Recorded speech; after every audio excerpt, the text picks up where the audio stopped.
अस्सलाम वालेकुम वरहमतुल्लाहि वबरकातुहू। नाजरीन, मैं आदिल फारूक कासमी और आप देख रहे हैं एफ कासमी चैनल। कि आपके सामने जो स्क्रीन पर जनाबे वाला राजेश सिंघल नेता साहब की जो आप तस्वीर देख रहे हैं, ये बीजेपी के एक नेता हैं, यूपी के रिलेटेड से हैं।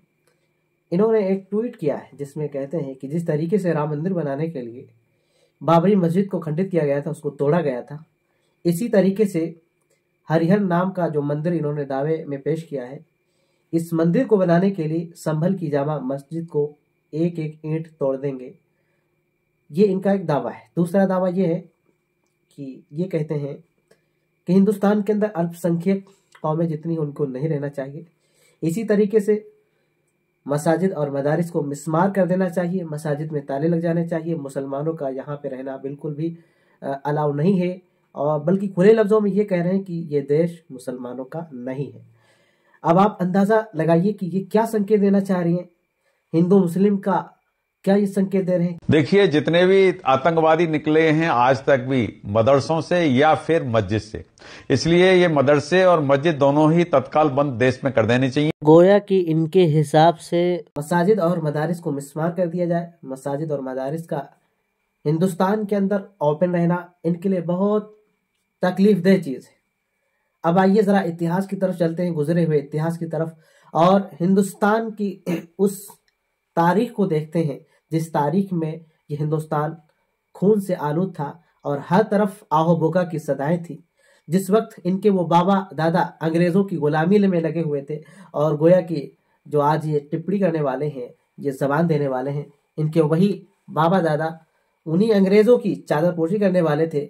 आप इनके इस टिप्पणी से आप अंदाजा लगा सकते हैं इनको किस तरीके से सेकुलरिज्म से दुश्मनी है, किस तरीके से इनको इंडिया में जो अकलियत पसंद लोग हैं और जो संवैधानिक सिस्टम से चलने वाले हैं, उनको किस तरीके से नागवारी की नजरों से देखने वाले हैं।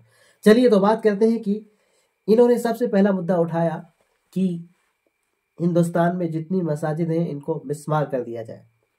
एक चीज। दूसरी बात ये बताई कि जितने मदारिस हैं उनमें ताले लग जाने चाहिए।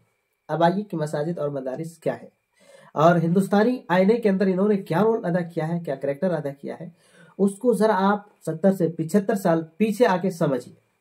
जब अंग्रेजों का दौर था और चारों तरफ अंग्रेज हिंदुस्तानी कौमों को सामने खड़े करके गोलियों से भूंज रहे थे, और उस वक्त हिंदू मुस्लिम की कोई तफरीक नहीं थी, बल्कि अंग्रेजों के लिए हिंदू भी बराबर था और मुस्लिम भी बराबर था।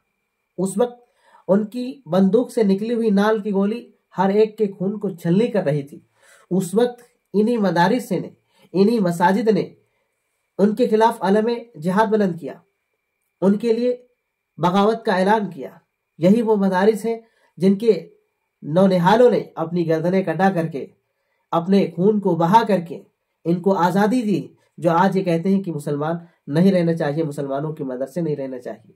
ये वही मदरसे हैं साहब जी जिन मदारिस के जरिए आप हिंदुस्तान में बैठे बैठे आज़ादी के साथ रोटी खा रहे हैं। अगर ये मदारिस अपनी कुर्बानी ना देते तो शायद आप यहाँ ना बैठे होते, आप उन्हीं अंग्रेजों के गुलाम बने होते। तो नाजरीन, ये फिरका परस्त ताकतें जो हिंदू मुस्लिम की अखंडता को तोड़ने वाले हैं और जो नफरत का माहौल, नफरत का बाजार गर्म करके एक तरीके से आपस में इंतशार, आपस में नफरत पैदा करके एक दूसरे से लड़वा के मरवा करके फायदा उठाना चाहते, ये वो लोग हैं।